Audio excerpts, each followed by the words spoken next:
right, we are going to another local comic show. This one is back in Livonia, Michigan at the Knights of Columbus.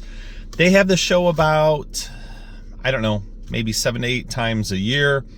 This is the first one of the year. So here it is over here. We're already arrived in the parking lot, and Michigan is still trying to thaw out from the snowstorms we've had over the past week or so, and it just hasn't warmed up. So it's still, it is definitely winter here, and but good to be here. I have not been to this show in probably a good 5 months, so I missed the last couple before the end of the year. So it was probably somewhere, somewhere in the early fall last time I went. But usually a really good group of dealers here, and good groups of people that come to, buy comics and sell some of their comics as well. In addition to the dealers, I mean. So we're just gonna go look and see what's available, and see if there's anything worth purchasing. Always looking for Bronze Age horror, always looking for pre-code horror, but not really not finding a lot of that at some of the smaller shows like this. But we'll see. You never know. So I'll take some video and show you what everyone's got. So let's go.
That was the show.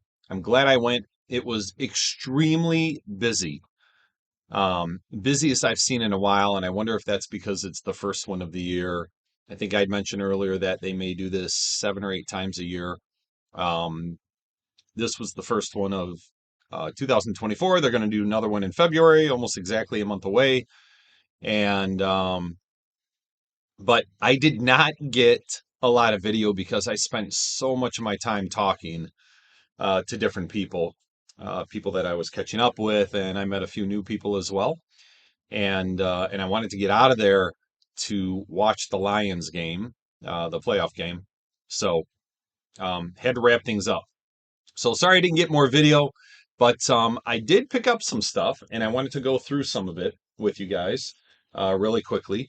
So I will say it was definitely a focus on Bronze Age horror again, and only because, first of all, it's still out there, and it's hard to find in super high grade at shows, especially some of these smaller shows. But it is still there, so any opportunity I get or I find, I take advantage of it.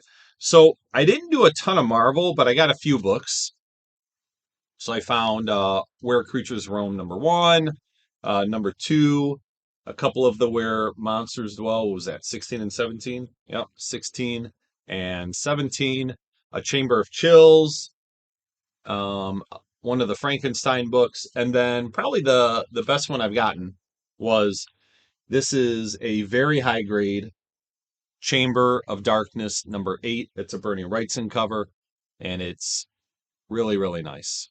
And it's not cheap, but it's one of the few Bronze Age Marvel books that command some decent prices. There are a few of them out there. Nothing like DC. Marvel, I don't know if Marvel was just overprinted for Bronze Age horror and DC was not. But the artwork for sure on DC is just much more compelling and much more demand, right? And the whole Gothic bronze craze is happening right now.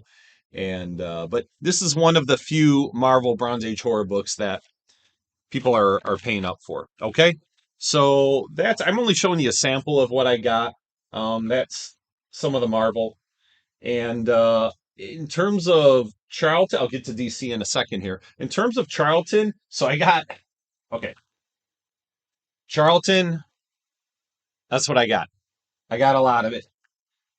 There was a dealer there that was selling it for extremely cheap, so I got some decent books, mostly mid grade to upper grade, a few lower grades in there. But the only one I'm going to show is this Ghostly Tales 116, and this is a cover done by Inho Kim, and it's not a super pricey book at all, but just I love that. I'm assuming this is a painted cover. I'm pretty sure.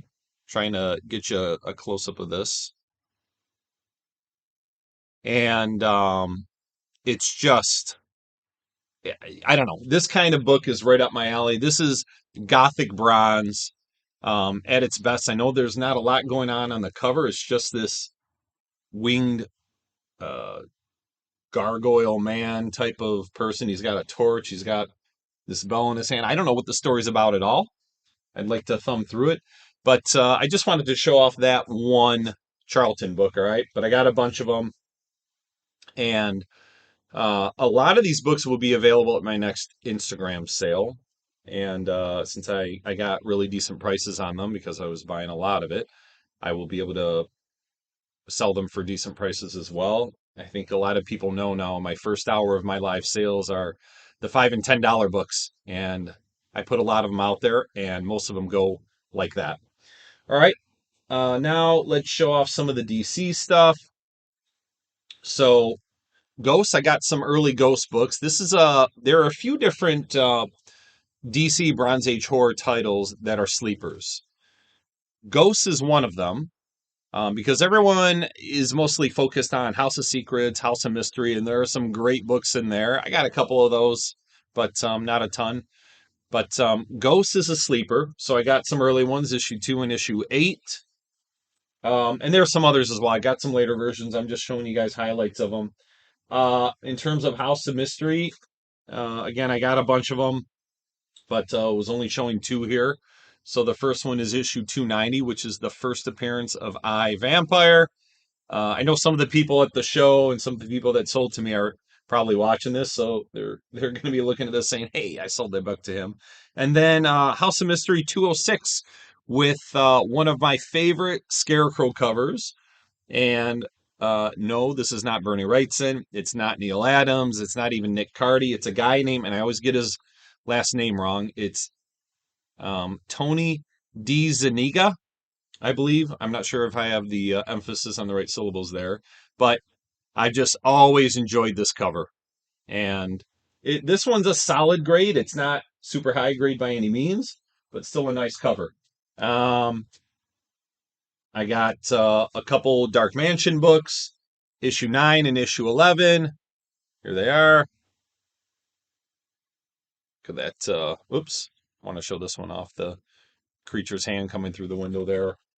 So a couple Forbidden Tales of Dark Mansion. And then Unexpected, I got a few of these as well. But some of the nicer ones, 2 Neil Adams covers, issue 115 and then 124. So there those are. Neil Adams, greatness. And then issue 126, I wanted to highlight this one. It's not Neil Adams, it's actually Nick Cardy, but I really enjoy this cover with Death standing at the door, beckoning to this old guy in the wheelchair. So, Nick Cardy, one of my favorite. Also, who else did a lot of work for DC in Bronze Age Horror that I really like? There's a name I'm leaving out other than Neil Adams, Bernie, and Nick Cardy. It's escaping me. I will think of it though. If I don't think of it before the video's over, I'll put it in the I'll put it up on the screen. And then a few House of Secrets books. Issue 97. I just really like that yellowish cover. Issue 94. Can't remember if that's Bernie or Neil Adams, but definitely a nice one. Issue 82, Neil Adams. And then, did I have? All right, so I have a bunch more House of Secrets, House of Mystery, but that was, those were the ones I wanted to show off. And then Witching Hour. I got a few of those, but this is issue number 12. So this guy, here's Mordred the Witch about to, I don't know what he's making this guy do, what she's making this guy do here, but she's holding him by his head and something about a magic stone and turning him into evil. And then, so I had a bunch. There's another stack down here that I'm not going to go through right now, but a stack of other books, a lot of Unexpected, and some other things, some later issues of House of Mystery and House of Secrets. And then the last one I wanted to show off, this is not Bronze Age horror, but I don't see this one very often. This is Copper Age, and it's Twisted Tales number 2. And the reason I picked it up is, first of all, because it's a Bernie Wrightson cover, and also it's in very high grade.